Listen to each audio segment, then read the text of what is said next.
Merhaba arkadaşlar, ben Elif Prenvise, bebeğim örgülerim, örgü kanalıma hoş geldiniz. Bugün sizlerle birlikte bu güzel yeleği öreceğiz arkadaşlar. Çok güzel bir model, uzun zamandır benden anlatımı istenen bir modeldi ama kısmet bugüneymiş.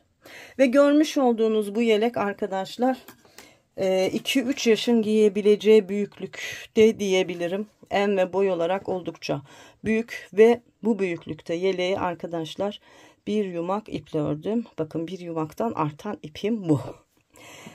Şöyle arka tarafımız düz. Bakın yanlarımızda şu iki kenarda da yanlarda haroşa çalışmamız var. Böyle çok güzel robayla uyumlu güzel bir çalışma. Modeli ben erkek bebeklere uygun bir şekilde çalıştım ama aslında unisex bir modeldir. Yani şu papyonu çıkardığınızda, şu balonların rengini değiştirdiğinizde kız bebeklerinde çok rahat kullanabileceği bir model arkadaşlar. Bebeğe giydirip çıkarması da çok rahat. 5 düğmeli bir çalışma ve klasik yakadan başlayarak örüyoruz. Şu görmüş olduğunuz balon çalışmalarını ve papyon çalışmasını anlattım, merak etmeyin. Videonun sonunda yeleği bitirdikten sonra bu çalışmaları da gösterdim. O yüzden hiç tereddüt etmeden örebilirsiniz. Evet, hazırsak bu güzelliği örmeye başlayalım. Ama sizden ricam kanalıma abone değilseniz abone olmanızı, eğer bu videoyu izliyorsanız beğenilerinizi ve modelle ilgili yorumlarınızı bekliyorum. Evet, şimdi örmeye başlayalım. Arkadaşlar, yelek çalışmamda anti peeling özelliği olan güzel bir bebe örgü ipi kullanacağım.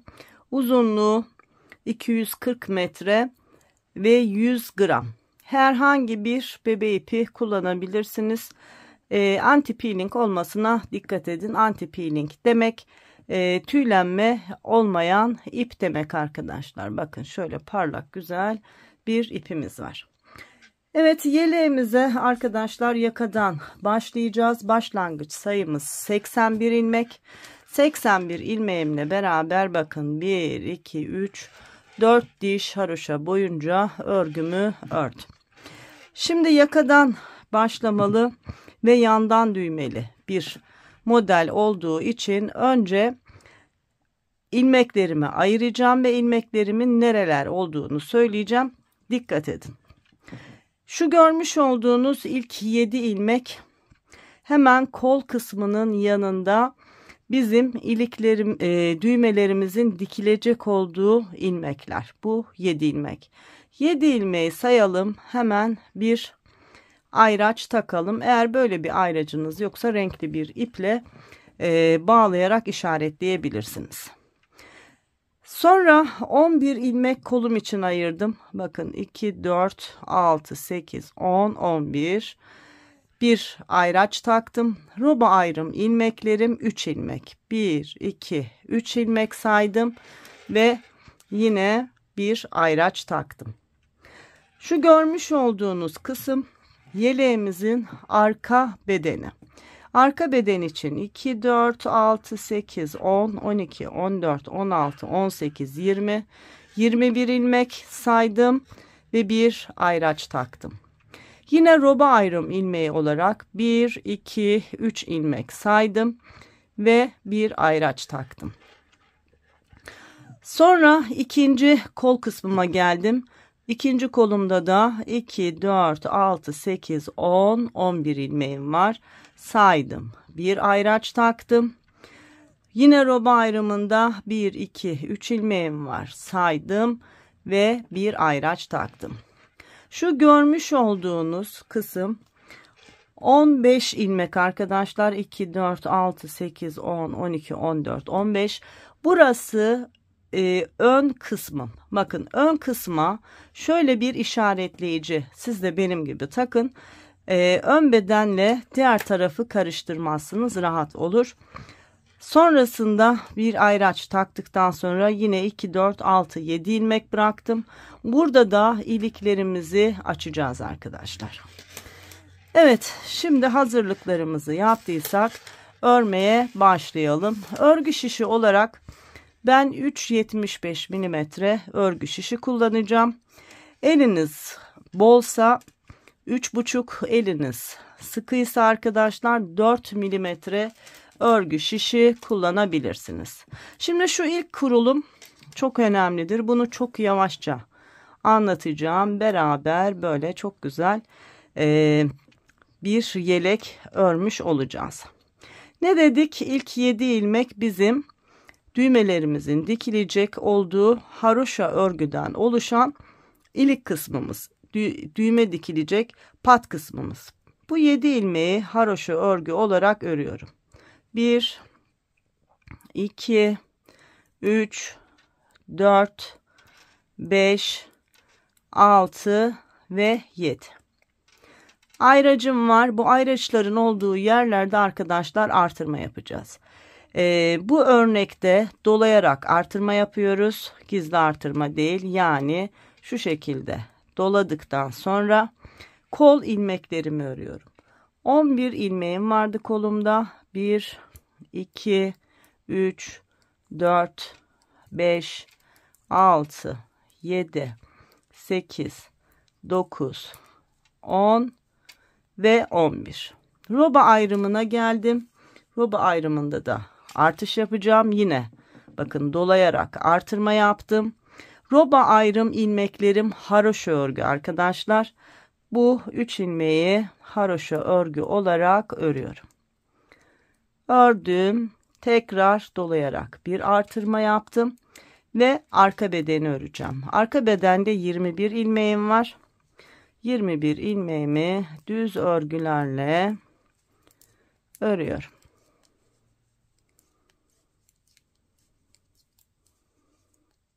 Arkadaşlar bu yeleği düz şişle de örebilirsiniz.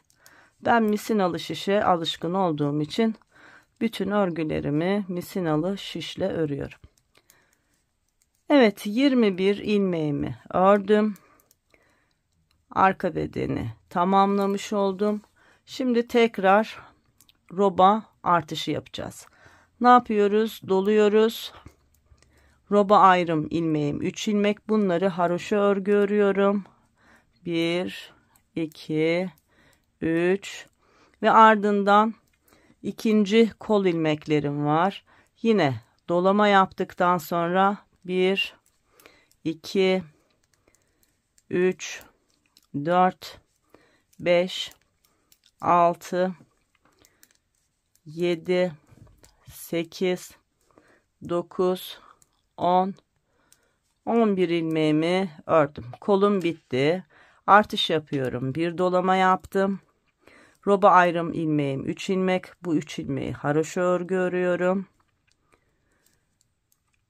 Tekrar bir dolama yapıyorum artış için ve ön bedendeyim. Bakın ön bedeni işaretlemiştik ve 15 ilmeğimiz vardı.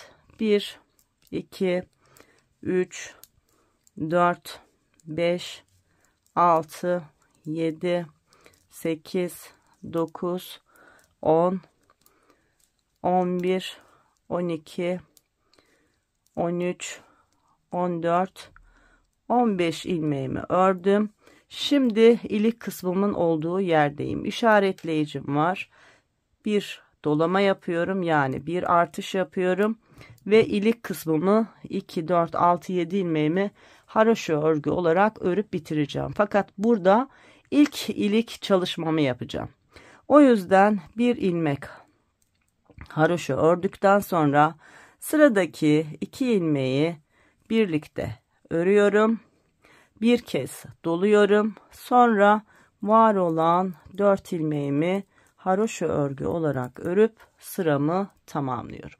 İlk kurulumu ve ilk ilik çalışmamızı yaptık. Şimdi arka sırayı da yine bu şekilde detaylı olarak anlatacağım.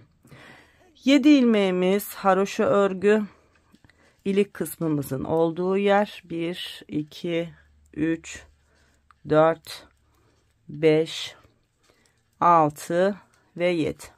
Bakın iliğim burada açıldı. Dolama yapmış olduğum ilmek de benim ilik ilmeğimdi. Ardından bir artışımız var. Bunu ters örgü olarak örüyorum. Bakın. Şöyle girdim. Ters olarak ördüm. Bunlar ön bedenimin ilmekleri. Ön beden ilmeklerimi ters olarak örüyorum. 21 ilmeğim vardı. Bir de artış yapmıştım. Dolayısıyla 15 ilmeğim vardı. Bir de artış yapmıştım. Dolayısıyla 16 ilmek örmüş oldum. Şuradaki artışla beraber bakın dolamış oldum. 17 oldu. Şimdi roba ayrımının olduğu yere geldim. Buradaki ilmekler haroşa örgü. 1, 2, 3 ilmeği haroşa ördüm. Ve koluma geldim. Şimdi burada kol ilmeklerim var. Bunları da ters olarak örüyorum. 1, 2, 3, 4, 5, 6, 7, 8, 9, 10, 11, 12 ve 13. 11 ilmeğimiz vardı. Sağından solundan artış yaptığımız için 13 oldu. Yine roba ayrımının oraya geldim. Roba ayrım ilmeklerim haroşa örgü. Bu 3 ilmeği haroşa örgü olarak örüyorum. Şimdi arka bedene geldim. Bakın artış yaptığım ilmek ve sonraki ilmekleri ters örgü olarak örüyorum. Burada da 21 ilmeğim vardı. Sağında ve solunda artış yaptığım için 23 ilmeğim oldu. 23 ilmeğimi ters örgülerle örüyorum.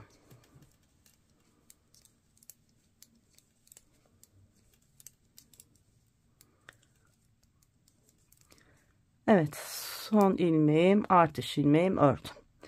Yine roba ayrım ilmeklerimin olduğu yerdeyim. Bunlar haroşa örgü. 1, 2, 3 ilmek haroşa örgümü ördüm ve ikinci koluma geldim. Yine ters örgülerle 1, 2, 3, 4, 5, 6, 7, 8, 9, 10, 11, 12 ve şu artış ilmeğimle beraber 13 ilmek ördüm. Düğme kısmımızın olduğu yerdeyim. Bunlar 7 ilmek ve haroşa örgü. 1, 2, 3, 4, 5, 6, 7. Evet, tamamladık arkadaşlar. İlk artışları yaptık. Bir kez daha göstereceğim. Sonra robamız bitene kadar bu şekilde artış yaparak roba kısmımızı örmeye devam edeceğiz. Bakın ilk 7 ilmeğim düğme kısmımın olduğu ilmekler ve haroşa örgü. Ardından bir doluyorum. Kol ilmeğim. Artış yaptım. Sonra 1, 2, 3, 4, 5, 6, 7, 8, 9, 10, 11, 12, 13 ilmek ördüm. Bir doladım. Roba ayrımının ilmekleri 3 ilmek. Bunları haroşa örgü olarak örüyorum. 1, 2, 3. Tekrar bir doladım. Şimdi arka beden ilmeklerini örüyorum. 1, 2, 3, 4, 5, 6, 7, 8, 9, 10, 11, 12, 13, 14, 15, 16, 17, 18, 19, 20, 21, 22 ve 23. Arka bedenim bitti. Bir doluyorum. Roba ayrım ilmeklerin olduğu yerdeyim. Bu 3 ilmeği haroşa örgü örüyorum. 1, 2, 3. Tekrar doluyorum ve ikinci kolumu örüyorum. 1, 2, 3, 4, 5, 6, 7, 8, 9, 10, 11, 12, 13 ilmek kolum için ördüm. Bir doladım. Roba ayrım ilmeklerim 3 ilmek. Bu 3 ilmeği haroşa örgü olarak ördüm. Tekrar bir kez doladım ve ön bedendeyim. Ön bedenimde de 1, 2, 3, 4, 5, 6, 7, 8, 9, 10, 11, 12, 13, 14, 15, 16, 17 ilmeğimi ördüm. Bir kez doladım ve ilik kısmımın 7 ilmek olan ilmeklerine geldim. Bunları da haroşa örgü olarak ördüm ve sıramı tamamladım. 2 kez artış yapmış olduk. Şu arkayı da bir kez daha göstereceğim ve bu şekilde örmeye devam edeceğiz. Bakın arkada 7 ilmek haroşamız var. İlik kısmımızın. Bunları örerek başladım. Ardından ipi kendime aldım. Dolama yaptığım ilmek ve diğer ön beden ilmeklerimi ters örgü olarak örüyorum. Burada sadece roba ayrım ilmekleri, 3'er ilmek olan ilmeklerimiz, bir de ilik düğme kısmının yani baştaki 7 ve sondaki 7 ilmeğimizi haroşa örgü öreceğiz. Diğerleri önde düz, arkada ters. Evet, ön beden ilmeklerim bitti. Şimdi roba ayrımına geldim. Buradaki 3 ilmeği haroşa örgü olarak ört. Şimdi kol ilmeklerim var. İpi yine kendime aldım. Kol ilmeklerimi ters örgü olarak örüyorum. Benim yaptığım gibi işaretleyici takarsanız en azından birkaç sıra çok kolayca artış yerlerinizi görüp hata yapmadan örebilirsiniz. Evet, kol ilmeklerim bitti. Roba ayrım ilmeklerimdeyim. 3 ilmek. Yine bu 3 ilmeği haroşa örgü olarak ördüm. İpi kendime aldım. Bakın arka bedendeyim. Dolama yaptığım ilmek ve diğer ilmeklerimi ters örgü olarak örüyorum. Bu kadar kolay arkadaşlar. Büyütmek ya da küçültmek istediğinizde ön bedendeki ilmeklerden ve arka bedendeki ilmeklerden aynı sayılarda eksiltip artırarak büyütüp küçültebilirsiniz arkadaşlar. Kol içinde aynı şey geçerli.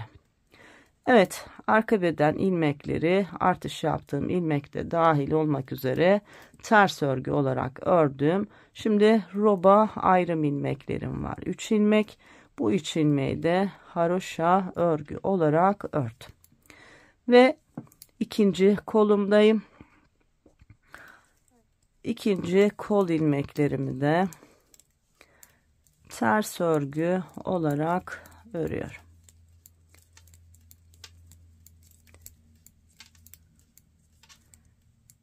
Evet, kol ilmeklerimi ve artış ilmeğini de ördüm. Düğme kısmımın olduğu yerdeyim. 7 ilmeğim var. Bu 7 ilmeğimi de haroşa örgü olarak ördüm ve sıramı tamamladım. Toplamda 2 kez artış yaptık. Bakın, ilik kısmımız burada. Düğme kısmımız burada. Arkadaşlar, bu yelek bu şekilde. Bakın, şurası önümüz. Bunlar iki taraf kollarımız. şu görmüş olduğunuzda arka bedenimiz olacak şekilde ilerleyecek. Dediğim gibi daha küçük örmek isterseniz arkadaşlar, hemen onu da söyleyeyim. Şuradaki 7'şer ilmeği hiç değiştirmeyin. Daha küçük örmek isterseniz kollarımızdaki 11 ilmeği 9 ya da 10 yapabilirsiniz. Ön ve arka beden ilmek sayısını da şu arkayı 19, ön kısmı 13 yapabilirsiniz. Yani diyelim ki 2 tane bir taraftan eksilttiniz, 2 tane diğer taraftan, yani önden eksilttiğiniz kadar arkadan eksiltebilirsiniz. Artırmak istediğinizde de yine aynı şekilde ön bedeni diyelim ki 17 yaptınız, arkayı 23 yapabilirsiniz. Çok kolay bu şekilde büyütebilirsiniz. Kolları da birer ilmek artırabilirsiniz. Yani 11 yerine 12 yapabilirsiniz. Küçültmek istediğinizde de işte 9 yapabilirsiniz. Bu şekilde örebilirsiniz arkadaşlar. Evet, bu şekilde robamız istediğimiz uzunluğa ulaşana kadar örelim. Sonra kollarımızı ayıracağız ve beden kısmımızla devam edeceğiz. Arkadaşlar, roba artırmalarımı yaparak böyle istediğim uzunluğa kadar robamın hem enini hem boyunu uzattım. Kaç kere artırma yaptım? Toplamda 18 kez artırma yaptım arkadaşlar. 15 artırmayı hep düz örgülerle örerek yaptım. Sonrasındaki 3 artırmayı arkadaşlar kollarımda var olan ilmeklerimi haroşa örgü olarak yaptım. Yani örgüye başlıyoruz. Düğme kısmımızdan sonra görmüş olduğunuz yer kol kısmımızdı. Buradaki ilmeklerimi haroşaya çevirdim. Bakın, sonra arka beden ilmeklerim var. Burada yine düz örgülerle devam ettim. Sonra bakın, ikinci kol çalışmam.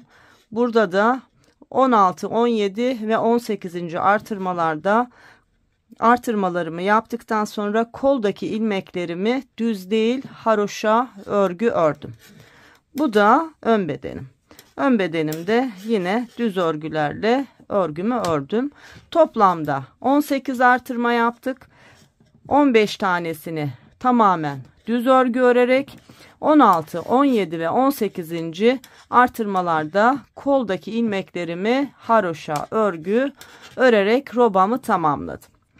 İkinci ilik çalışmamı, bakın, ilk ilik çalışmamdan sonra 2, 4, 6, 8, 10 diş haroşadan sonra örmüş oldum. İkinci ilikten sonra da 2, 4, 6, 8 diş haroşa boyunca örgümü ördüm. Şimdi size ölçü vereceğim arkadaşlar. Robamızın uzunluğu şöyle tuttuğumda, bakın, roba artış ilmeklerimden ölçtüğümde 12,5 santim. Arka bedenin genişliğini şöyle ölçtüğümde, kolları ayırdıktan sonra daha net olacak ama düz örgüden düz örgüye arkadaşlar, haroşalar hariç, bakın, 27-28 santim genişliğinde. Bu muhtemelen 28, hatta 29 santim bile olabilir. Çünkü şişin üzerinde biraz topluyor. Evet, ne yapmış olduk? Robayı tamamlamış olduk. Şimdi kolları keseceğiz, bitireceğiz. Ön ve arka bedeni örmeye devam edeceğiz. Evet, başlayalım arkadaşlar. Bakın. Şimdi önce düğme kısmımızda 7 tane haroşa ilmeğimiz var. Bu haroşa ilmeklerimi örüyorum. 3, 4, 5, 6, 7. Sonrasındaki ilmekleri arkadaşlar, kol ilmeklerim bunlar. Örerek kesme tekniğiyle kesiyoruz. Bakın, sıradaki ilmeği ördüm. Sonra onun yanındaki ilmeği ördüm. Arkadaki ilmeği üzerine geçirdim. Bakın, 2, 4, 6, 7 ilmekten sonraki ilmekleri kesiyorum. Sıradaki ilmeği ördüm. Arkadaki ilmeği üzerine geçirdim. Sıradakini ördüm, kestim. Sıradakini ördüm, kestim. Esnek bir kesim yapın arkadaşlar. Esnesin örgünüz. Sıkı bir kesim yapmayın. Bu şekilde ilmeklerimin kesiyorum. Kol ilmeklerimin şu haroşa örgü olarak gördüğünüz ilmeklerin tamamını kesiyorum. Evet, bu şekilde keselim.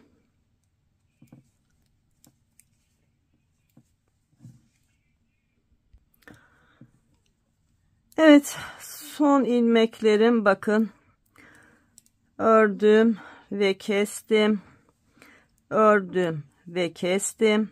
Bakın, roba ayrımının 3 ilmeği kalana kadar keseceğim.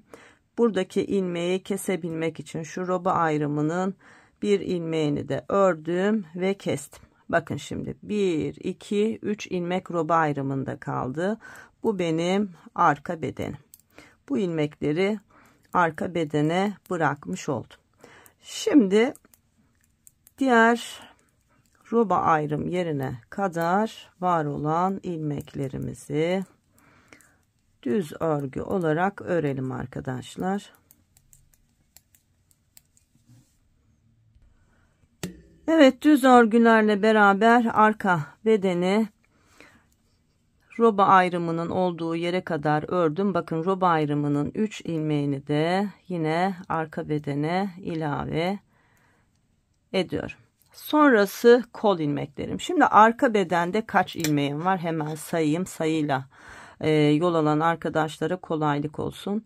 2, 4, 6, 8, 10, 12, 14, 16, 18, 20, 22, 24, 26, 28, 30, 32, 34, 36, 38, 40, 42, 44, 46, 48, 50, 52, 54, 56, 58, 60, 62, 63 ilmeğimiz arka bedenimizde var. Şu kolumuzda kesim yaptığımız ilmek sayımızda arkadaşlar 47 ilmek.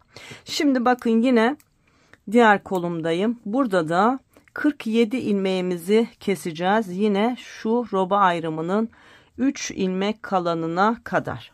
Başlayalım. Bakın, 3 ilmekten sonra koldaki ilmeklerin birincisini ördüm. Sonra ikincisini ördüm. Birincisini üzerinden geçirerek koldaki ilk kesimimi yaptım. Sonra ikincisini ördüm. Arkadakini üzerine geçirdim. Sonrakini ördüm. Arkadakini üzerine geçirdim. Bakın, şimdi roba ayrımının 3 ilmeği burada kaldı. Sonrasındaki ilmekleri kesiyoruz. Toplamda 47 ilmeğim var kolumda. Bu 47 ilmeği bu şekilde keselim arkadaşlar. Evet, ikinci kol ilmeklerimin 47 tane olan ilmeğini kestim. Bakın, şimdi roba ayrım ilmeğim şişimdeki 1, yanındaki 2 ve yanındaki 3. Yine roba ayrım ilmekleri ön bedende kalıyor. Sonra devam ediyoruz. Bakın, ön beden sayımı da söyleyeyim size. 4, 5, 6, 7, 8, 9, 10, 11, 12, 13, 14, 15, 16, 17, 18, 19, 20, 21, 22, 23, 24, 25, 26, 27, 28, 29, 30, 31, 32, 33, 34, 35, 36, 37, 38, 39, 40, 41, 42, 43, 44, 45, 46, 47, 48, 49, 50, 51, 52, 53, 54, 55, 56, 57, 58, 59, 60, 61 ilmekle beraber arkadaşlar ön bedenimizi de tamamladık. Şimdi ne demiştik? 2, 4, 6, 8, 10 diş haroşadan sonra 3. iliği açacağız.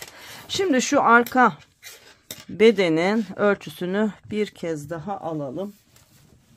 Şişimiz rahatladı. Bakalım kaç sant. Evet, dediğim gibi arkadaşlar rahat 28-30 santime kadar olabilir. Yani bir yaş üzeri olacak. Tam birleştirince sonucu söyleyeceğim ama şu anda görünen o. Evet, şimdi şu kol altlarını da beraber birleştirelim. Ondan sonra arkadaşlar istediğimiz uzunluğa ulaşana kadar alt bedenin çalışmasına devam edeceğiz. Artırmalar, eksiltmeler her şey bitti. Sadece kol altını birleştireceğiz. Bakın ilk 7 ilmeğim haroşa örgü. Haroşa örgülerimi ördüm. 2, 4, 6, 7. Sonra arka sırada olduğum için ters örgülerle beraber örmeye başladım. Şu kol altına kadar örelim arkadaşlar.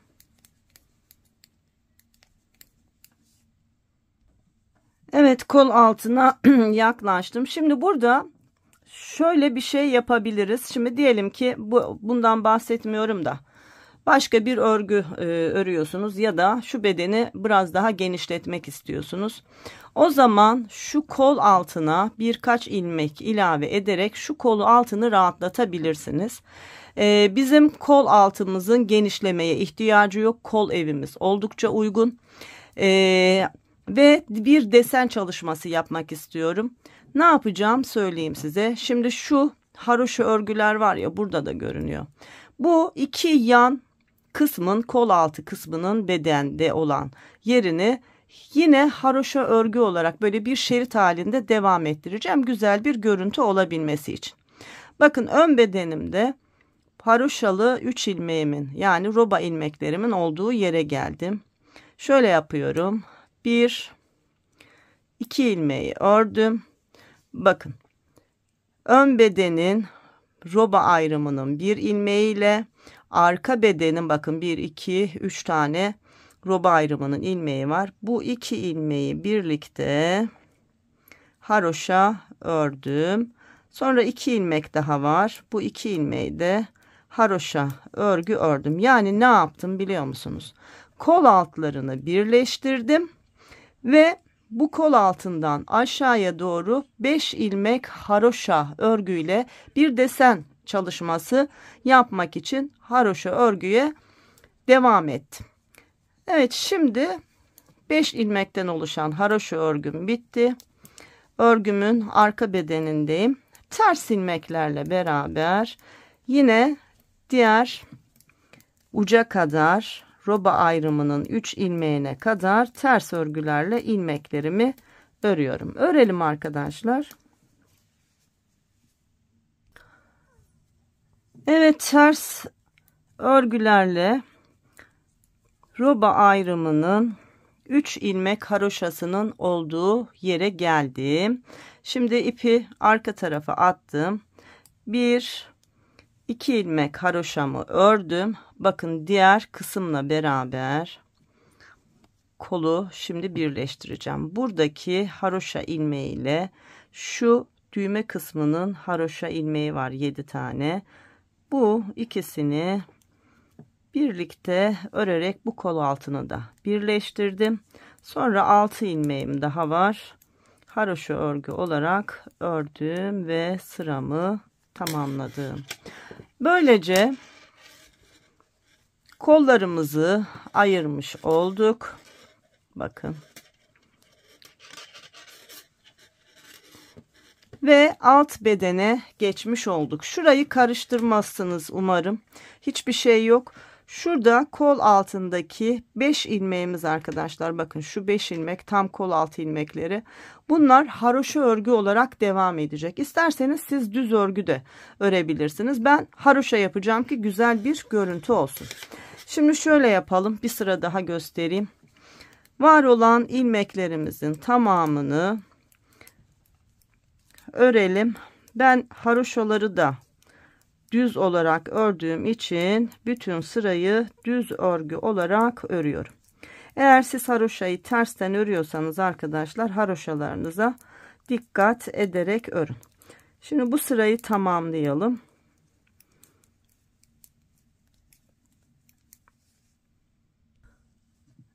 Evet, düz örgülerle beraber sırayı tamamladım. Haroşayı tersten ören, düzden ören arkadaşlar için söylüyorum. Tersten örenler haroşalı kısmı tersten örsünler. Şimdi örgünün arka tarafındayız. İlk 7 ilmeğimi haroşa, yani düz örenler için haroşayı düz örgü olarak örüyorum. Sonra ters örgüyle beraber koltuk altına kadar arkadaşlar ilerliyorum. Evet, örelim.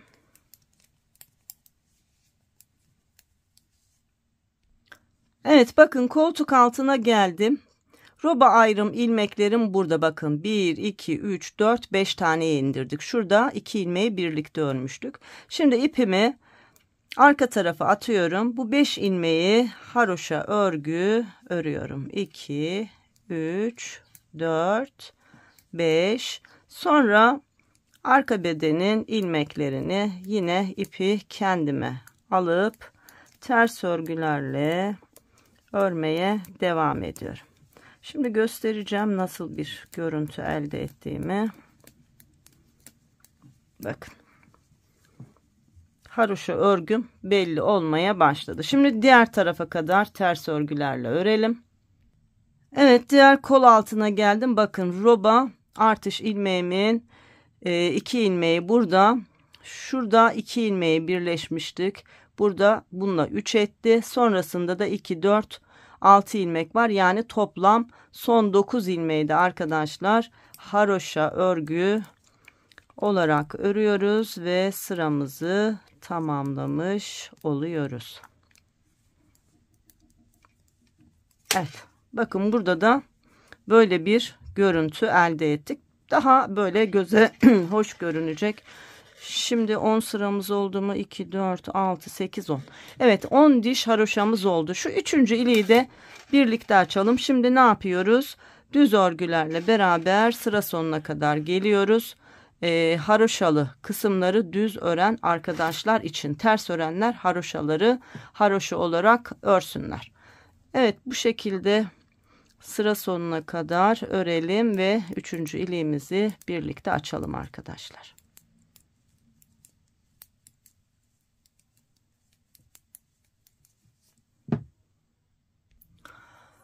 Evet, düz örgülerle geldim. Şimdi 2 4 6 7 ilmeğim var. Haroşa örgü ilik olan kısmımda. İlk ilmek haroşamı ördüm. Ardından sıradaki 2 ilmeği şöyle soldan sağa doğru birlikte yine haroşa örgü ördüm. Bakın 1 2 3 4 tane ilmeğim kaldı. Şişime ipimi doladım ve bu 4 ilmeği de örerek sıramı tamamladım. Evet, bu kadar kolay. 3. iliğimizi de açmış olduk arkadaşlar. Şimdi isteyen arkadaşlar bu haroşa kısımlarının toplanmasını istemiyorlarsa kısa satır çalışması yapabilirler. Kısa satırı nasıl yapıyorduk? Daha önce gösterdim ama bir daha gösterelim. Yapılacak bir şey yok. O zaman şöyle yapalım arkadaşlar. Sıramızı tamamlayalım. Kısa satır çalışmasını da göstereyim size. Şu haroşalı kısımlar toplamasın. Tamam, sırayı tamamlayalım.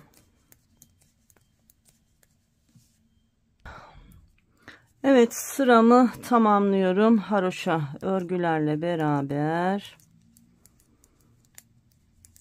ördüm ve sıramı tamamladım. Şimdi örgümüzün düz tarafında kısa satır çalışması yapalım. Şöyle yapıyoruz. Burada şu 9 ilmeğimizden sonra bu çalışmayı uygulayalım. Önce 9 ilmek haroşamızı örüyoruz. Bakın 1 2 3 4 5 6 7 8 9. 9 ilmek haroşamı ördüm. Şimdi 10. ilmeğimi de düz olarak ördüm. Örgümü çevirdim. Bakın ip burada elimde. Geliyorum, sağdaki şişimle son örmüş olduğum ilmeği şişime alıyorum ve şu ipi şöyle arkaya çeviriyorum arkadaşlar. Bakın bir tane ilmeğim 2 ilmek gibi oldu. Sonra geri döndüm ya. Bu 9 haroşayı tekrar haroşa örüyorum. Bu bize bu haroşalı kısmın bir sıra fazla olmasını sağlayacak. Dolayısıyla düz örgünün yanında haroşa örgü genelde bakın topluyor ya. Onu engelleyeceğiz. 9 ilmeğimizi ördük. Döndük. Bakın bir sıra daha, bir diş haroşa daha haroşa örgü örmüş olduk. Yani bir sıra şu kenarlardan fazla örmüş oluyoruz.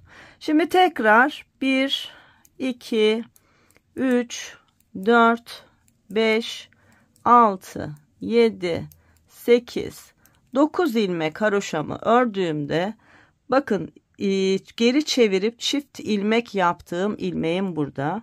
Bunun geliyorum böyle solundan girip bakın her ikisinin sağından çıkarak düz örgü olarak örüyorum. Bakın ne kadar düzgün bir kısa satır tekniği.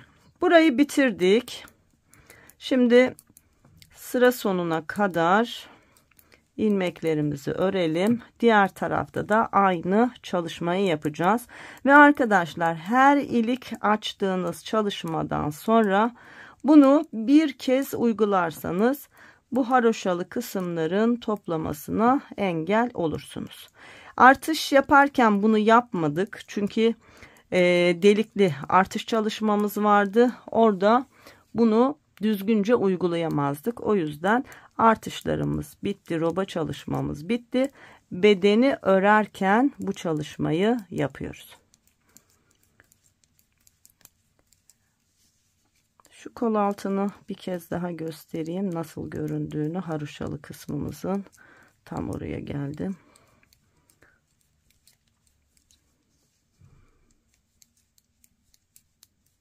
Bakın buradaki görüyor musunuz? 5 ilmek buradan aşağıya haroşa olarak devam ediyor. Dediğim gibi isterseniz burayı da düz örgü yapabilirsiniz. Ben daha böyle göze hoş görünsün diye, örnekli olsun diye o kısmı öyle çalıştım. Evet, şimdi sıra sonuna kadar bir örelim. Evet, sıra sonuna yaklaştım. Bakın düz örgülerim bitti. Haroşa örgülerimle beraber sıramı tamamladım. Bakın iliğim burada kaldı. İlikten sonra bir diş haroşa örmüş oldum. Şimdi bu tarafta da kısa satır çalışacağız. Burada nasıl yapacağız? Yine çok kolay. Bakın hemen şöyle yapıyoruz. 1, 2, 3, 4, 5, 6, 7 ilmek haroşa örgümü ördüm ilik kısmımın. Sonraki ilmeğim ters ilmek. İpi kendime aldım. Bu ilmeği ters ördüm. Yine örgümü çevirdim. Aynı şey, değişen hiçbir şey yok. Bakın ipim böyle duruyor. Şu ilmeği düz aldığınıza emin olun. Bakın düz bir şekilde ilmeği diğer şişime aldım. Yine ipi aşağıya doğru çektiğimde bakın 2 ilmeğim oldu. İpi arkaya attım. Haroşa örgü öreceğim için. Yine bu 7 ilmek haroşa örgümü haroşa olarak ördüm. Evet, burada da kısa satırı çalıştık. Şimdi tekrar arkaya döndük. Yine 7 ilmek haroşamızı örelim. Bakın 1, 2, 3, 4, 5, 6, 7. Bakın 2 ilmek görünümündeki ilmeğim bu. İpi kendime aldım. Ters örgü. Şimdi burada dikkat etmeniz gereken arkadaşlar şu. Bakın 2 ilmek halindeki ilmeğe şöyle arkadan batıyoruz. Bakın şöyle soldan sağa doğru bakın. İkisine birlikte battığınıza emin olun. Sonra bunu da ters örgü olduğu için ters olarak ördüm ve diğer ilmeklerimi de ters olarak örmeye devam ettim. Şimdi çevirelim bakalım. Bakın ne kadar düzgün bir kısa satır uyguladık. Az önce ilikten sonra 1-2 diş haroşamız vardı. kısa satır uyguladık ve 1 2 3 diş haroşa örgü elde ettik. Bakın ne kadar düzgün. Sanırım anlamışsınızdır. Bundan sonra arkadaşlar var olan ilmeklerimizi olduğu gibi öreceğiz. 10 diş haroşa arayla ilik açacağız. İlik açtıktan sonra da kısa satır bir kez uygulayacağız. Evet, bu şekilde istediğimiz uzunluğa ulaşana kadar yeleğimizi örelim ve sonra birlikte tamamlayarak, kesim yaparak bitirelim.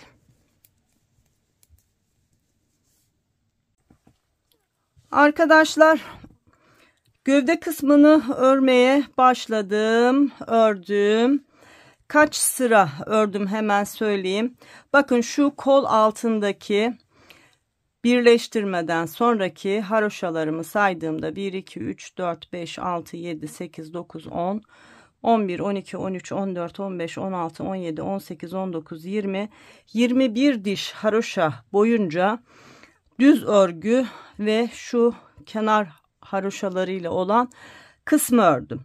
İlik olarak da arkadaşlar toplamda 5 ilik çalışması yaptım. Bakın düğmelerimi diktim. 2 4 6 8 10 diş haroşa arayla 5 tane iliğimi açtıktan sonra bakın şurası 5. iliğim. Bir diş haroşa boyunca yine düz olan kısımları düz, şu ara kısımları ve ilik düğme kısımlarını haroşa örgü ördükten sonra artık bütün ilmeklerimi haroşa örgü olarak örmeye başladım. Toplamda 1 2 3 4 diş haroşa örgü ördüm. 5. diş haroşa örgüyü örerken örgümü kesmeye başladım. Tıpkı kolumuzda olduğu gibi arkadaşlar, örerek kesme tekniğiyle ördüm ve kestim. Şu son ilmeklerimizi beraber yine keselim. Bakın, ilmeğin birini örüyorum. Arkadaki ilmeği öndeki ilmeğin üzerine geçiriyorum. Haroşa örgü olarak örüyorum. Burası örgümün ters tarafı. Haroşa ördüğüm için 5. diş haroşa örgüm keserken oluşmuş oluyor. Ördüm, kestim. Ördüm, kestim. Bu şekilde ilmeklerimin tamamını keserek artık yelek çalışmamı bitirmiş oluyorum. Evet, son ilmeğimi de bakın haroşa örgü olarak ördüm. Arkadaki ilmeği üzerine geçirdim. Şu son ilmeği de bir kez daha örüp ipimi biraz uzun bırakarak kestim ve şöyle sıkıştırarak düğümledim. Sonra örgümün iç tarafında bakın haroşa dişlerinin olduğu yerden tığımın yardımıyla şöyle ilmek aralarına batıyorum.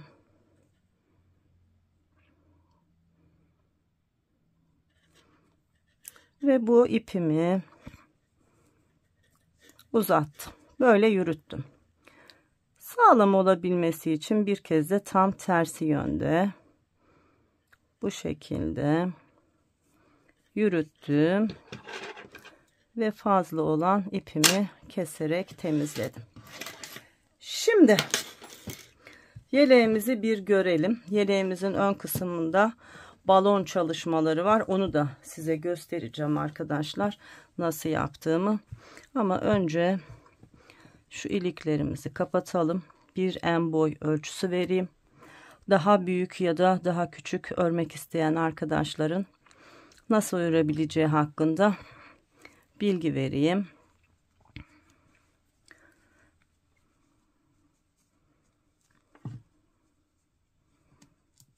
Bakın ne kadar düzgün oldu, görüyor musunuz? Şöyle el ütüsü yaparsak bakın böyle harika bir yelek çalışmış olduk. Şöyle elimizden biraz şekil vermemiz yeterli. Ne yapmıştık? Şu roba kısmından sonra kısa satır uygulamıştık. her iki ilmeğin arasına bir kısa satır burada uyguladım. Sonra geldim burada uyguladım. Son ilikten sonra kısa satır yapmadım. Yani toplamda 2 kere kısa satır yaparak bakın burayı nasıl rahatlatmış olduk. Hiç toplama vesaire olmuyor. Şimdi ölçü vereyim size. Şöyle yaka omuzundan ölçtüğümde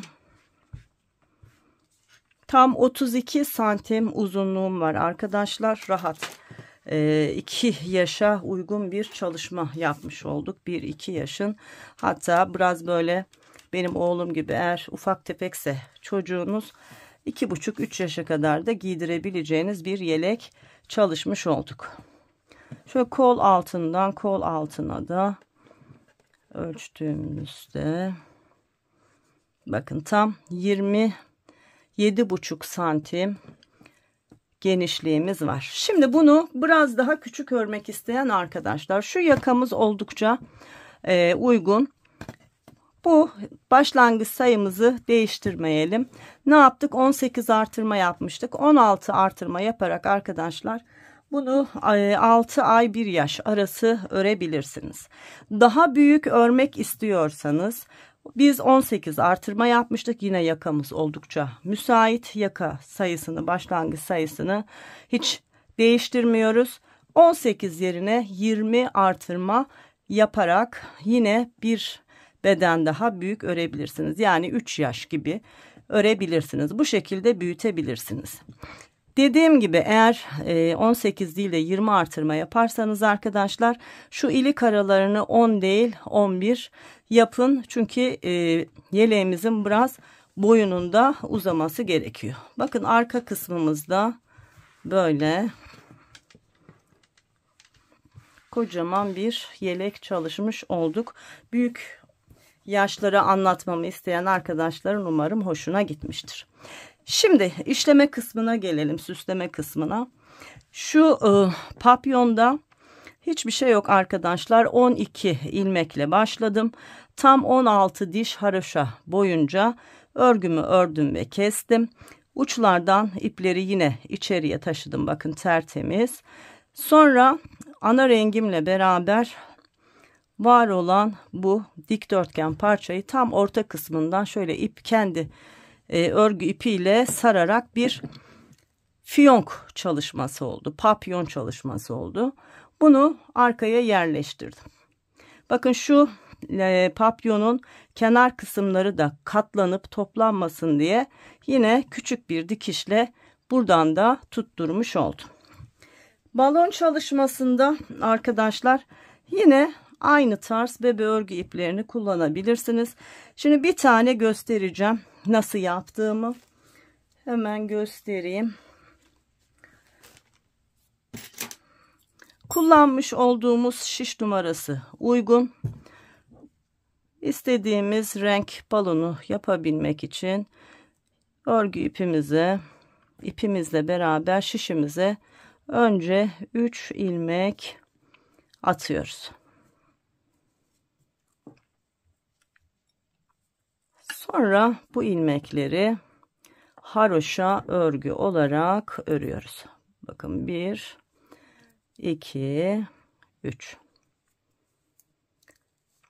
Sonra artırmaya başlıyoruz arkadaşlar. İlk ilmeği boş alıyorum. Bir gizli artırma yapıyorum. İkinci ilmeği haroşa örüyorum. Sonra bir gizli artış yapıyorum. Ve son ilmeği örerek sıramı tamamlıyorum. 3 ilmeğimi 5 ilmek olarak çoğalttım. Şimdi arka sırada bu 5 ilmeği haroşa örgü olarak örüyorum. Ön sırada artıracağız. Arka sırada artırdığımız ilmeklerimizi öreceğiz. Evet, arka sırada ördüm. Şimdi ön sırada tekrar artış yapacağız. Yine ilk ilmeği boş aldım. Bir gizli artırma yaptım. Sonra 1, 2, 3 ilmeğimi ördüm. Sıra sonunda bir ilmeğim kaldı. Öncesinde bir gizli artırma yaptım. Ve son ilmeğimi örerek sıramı tamamladım. Arka sırada ne yapıyorduk? Var olan ilmekleri haroşa örgü olarak örüyorduk. 2, 3, 4, 5, 6 ve 7. Tekrar ön sıradayız. Yine aynı şeyi yapacağız. İlk ilmekten hemen sonra bir gizli artırma. Sonra aradaki ilmekleri haroşa örüyoruz. Son ilmekten hemen önce yine bir gizli artırma ve son ilmeği örüyoruz. Arka sırada var olan ilmekleri sadece örüyoruz. Bakın artırmış olduğum ilmek ve diğer ilmekler. Her sırada 2 ilmek artırmış oluyoruz. Bu şekilde 11 ilmeğe ulaşana kadar artırmalarımızı yapıyoruz. Şimdi yeleğim büyük olduğu için biraz balonlarımın büyük olmasını istedim. Daha küçük bedenlerde örerken arkadaşlar 11 değil 9'a kadar artırmanız yeterli. 2, 4, 6, 8, 9 ilmeğim var. Bakın şimdi bir tanesini aldıktan sonra bir gizli artırma yaptım. Aradaki ilmekleri ördüm. Son ilmeğime gelince yine bir gizli artırma yaparak sıramı tamamladım. Arka bedende var olan 11 ilmeğimi örüyorum. Bakın 2, 3, 4, 5, 6, 7, 8, 9, 10 ve 11. Evet, 11 ilmek yeterli. Şimdi artırmayı bıraktık. Ön sıradayız. Var olan 11 ilmeği yine ön sırada haroşa örgü olarak örüyorum.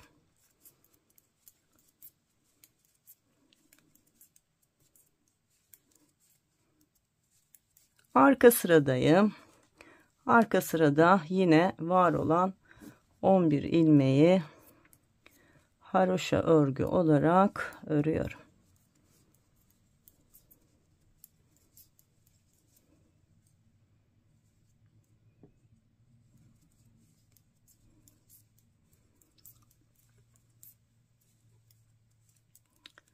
Evet, tekrar ön sıradayız. Artık kesimlere başlayacağız. Bakın artırdık. Şimdi eksilterek bitireceğiz ve balon şeklini örgümüze vereceğiz. Yine aynı şeyi yapacağız. İlk ilmeği alacağız. Ardından ikinci ve üçüncü ilmeği birlikte örerek eksilteceğiz. Sonra aradaki ilmekleri sıra sonunda 3 ilmek kalana kadar örüyoruz. 3 ilmek kaldı. İlk ikisini birlikte örüyoruz. Sonra son ilmeği örerek sırayı tamamlıyoruz. Arka sırada var olan ilmekleri yine haroşa örgü olarak örüyoruz.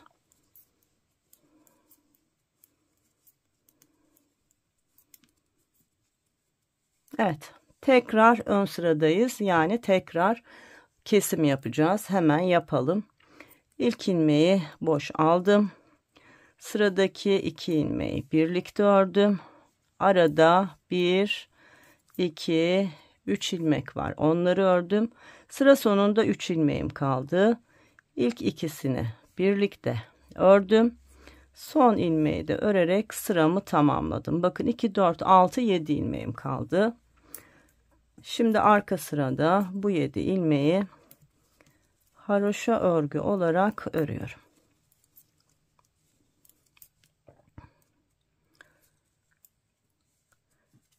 Evet, tekrar ön taraftayım ve yine kesim yapacağım. İlk ilmeği boş aldım. Sıradaki 2 ilmeği birlikte örerek kestim. Arada 1 ilmek var. Onu ördüm ve sıra sonunda 3 ilmek kaldı. İlk 2 ilmeği birlikte ördüm. Son ilmeği de ördüm ve sıramı tamamladım. 5 ilmeğimiz kaldı. Şimdi örgümüzün arka tarafında bu 5 ilmeği haroşa örgü olarak örüyoruz. Yine ön taraftayız. Artık 5 ilmeğimiz kaldığı için hem bu taraftan hem arka taraftan keserek tamamlayacağız. İlk ilmeği boş aldım. Sıradaki 2 ilmeği birlikte ördüm. 2 ilmek kaldı. Bu 2 ilmeği örerek ön sıramı tamamladım. Bakın 4 ilmeğe indi. Şimdi arka taraftayız. İlk ilmeği boş aldım. Sıradaki 2 ilmeği birlikte ördüm. Son ilmeği ördüm ve 3 ilmeğim kaldı. Arkaya döndüm. İlk ilmeği boş aldım. Sıradaki 2 ilmeği birlikte ördüm. Bakın 2 ilmeğim kaldı. Şu ilk ilmeği öndeki ilmeğin üzerine geçirdim. Tek bir ilmek oldu. Bunu da bir kez ördüm ve ipimi biraz uzun bırakarak kestim. Bu ipi bayağı uzun bırakın arkadaşlar. Çünkü bununla beraber dikiliyor. Benim şimdi dikilmiş olduğu için ben bunu dikmeyeceğim. O yüzden uzun bırakmadım. Örgümüzün arka tarafından yine ipin birini yürüterek gizliyorum. Evet, yürüttüm ve gizledim. Şimdi şöyle yaptım. İp biraz kalın oluyor. O yüzden bu ipi şöyle ayırıyorum arkadaşlar. Bunun bir kısmıyla dikeceğim. Diğer kısmını yine şu arka kısımdan gizleyeceğim.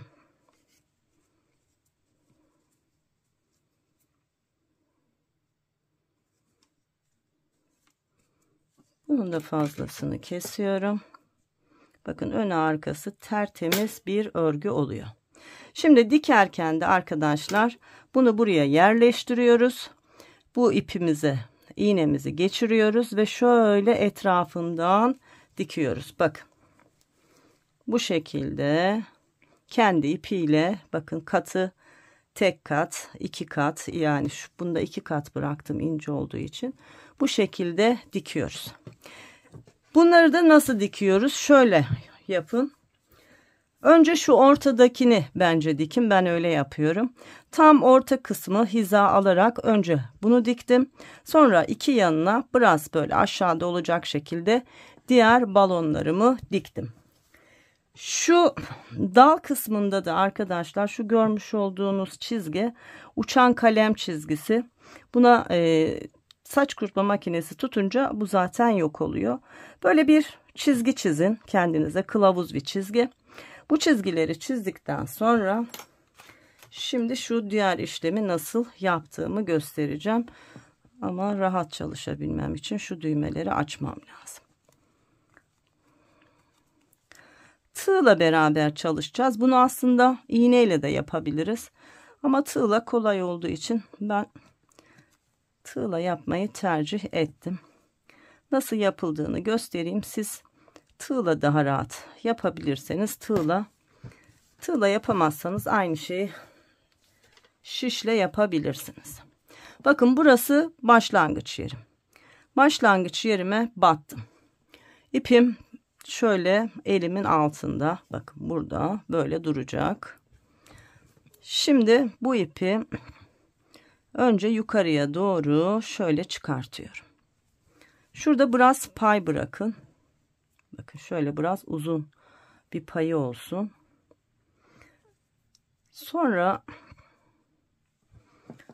yukarıya doğru arkadaşlar işaretimiz neredeyse oraya doğru batıp tığımla beraber bakın yukarıya doğru çekiyorum. Geliyorum, batıyorum. Tığımla beraber ipi yukarıya alıyorum. Bakın şöyle yapıyorum. Şu ipleri ayıralım karışmasın. Bakın şöyle yukarıya alamadım. Battım. Tığıma doladım ve aldım. Evet. Bu ilkini yaparken biraz zor oluyor çünkü diğer ip kayıyor, onu sabitlemediğim için. Ardından aynı şeylerin tekrarını yapıyorum. Bakın, batıyorum. Aşağıdaki ipten alıp yukarıya çıkıyorum.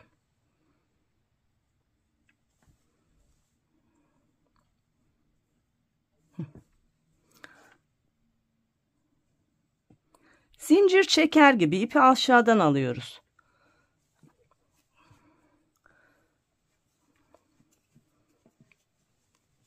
Tekrar bakın, batıyorum. Bunu yapmak aslında bu kadar zor değil de kameranın altında rahat çalışamıyorum. O yüzden öyle görünüyor. Aslında çok kolay bir çalışma.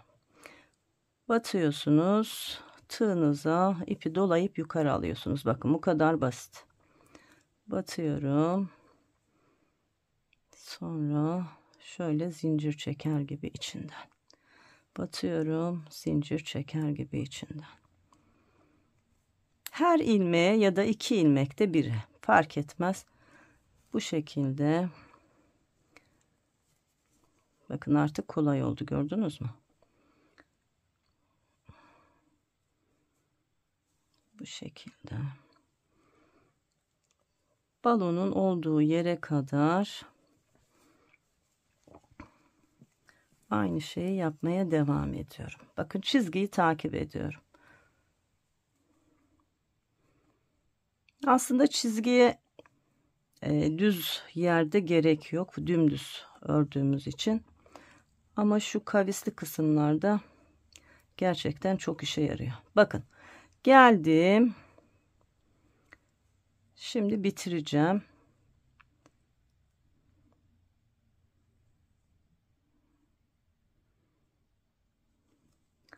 Şöyle bir daha batalım. Heh. Geldim, bakın, tam balonun dip kısmına ve bu şekilde ipi yukarıya aldım. Şimdi şu ipi yine biraz uzun bırakıyorum. Şuradan çıkartıyorum. Balonun tam şu dip kısmından, bakın şuradan bir yerden bunu içeriye yürütüyorum. Gördünüz mü? Bu çalışmamızı da yapmış olduk. Şimdi bunu da burada nasıl sabitlediğimi göstereyim. Örgünün zaten arka tarafı, ama ne kadar düzgün çalışırsak o kadar iyi. Burada bir kere düğümledim arkadaşlar. Sonra şu balonun dikilmiş olduğu örgü kısmı var ya, bu ipin fazlasını bu içeriye alıyorum ve fazlasını kesiyorum. Bakın, tertemiz oldu. Şimdi şurada başlangıç ipimiz hangisi? Onu da ayarlayalım. Evet, bu. Şimdi bunu da şu diğer iple bağlayacağım. Yine şu ilmeklerin arasına gizleyeceğim arkadaşlar, bakın.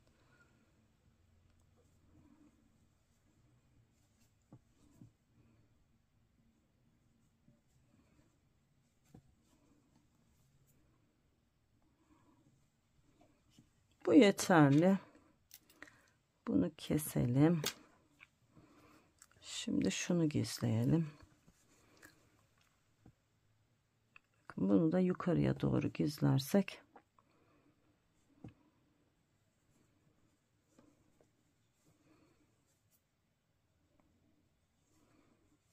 evet, bu da bu kadar yeterli.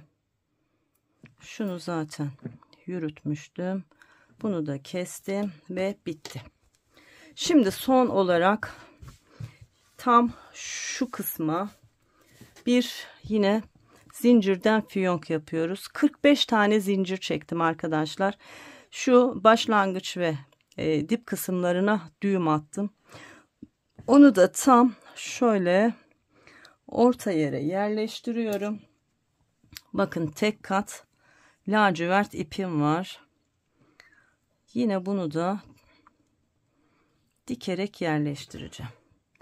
Bakın tam geldim. Şuradan dikiyorum.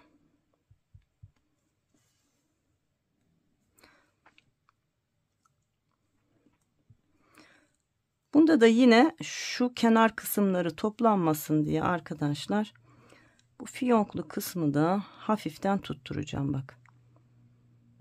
Yoksa bu kullanırken katlanır, kötü görünür. O yüzden dikmekte fayda var.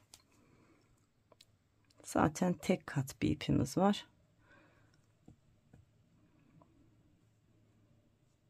Bakın zincirlerin arasından battım. Bakın geldim. Şöyle tam ucu ucuna yapmayacağım. Ucu biraz havada kalsın. Çok yapışık da olsun istemiyorum. Bunu böyle diktik. Aynı şeyi diğer tarafa yapalım.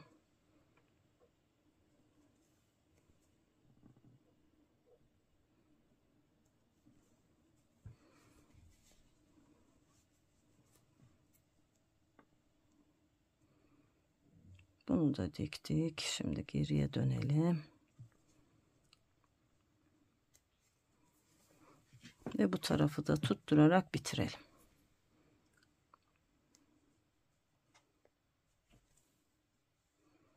Geldim.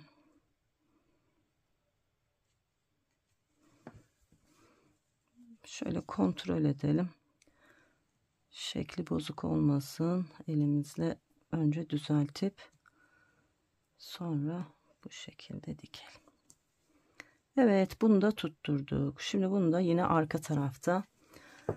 Bakın arka dikişimiz de böyle oldu. Bunu da arkada şöyle düğümleyelim. Sonra örgümüzün içinden yürütelim ve fazla olanı keselim. Evet arkadaşlar, yeleğimiz bitti.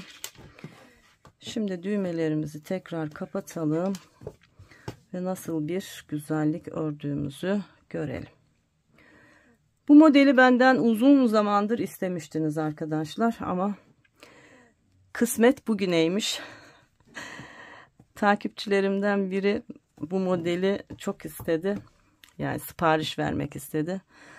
Ben de kabul ettim, kıramadım. Dedim ki ben bunu örerken anlatmam lazım. Benden uzun zamandır isteniyordu. İşte dediğim gibi nasip bugüneymiş arkadaşlar. Bakın ne kadar güzel bir yelek ve ne kadar güzel bir renk uyumu. Evet, ölçülerini de vermiştim. Umarım beğenirsiniz. Umarım siz de örersiniz. Özellikle erkek bebekler için harika bir yelek olduğunu düşünüyorum. Aynı zamanda da çok kullanışlı. Evet, eğer ördüyseniz, benim buraya kadar izlediyseniz beğeni ve yorumlarınızı sizlerden bekliyorum. Bir sonraki çalışmamda görüşebilmek dileğiyle sağlık, sıhhat, esenlikler diliyorum. Hoşça kalın.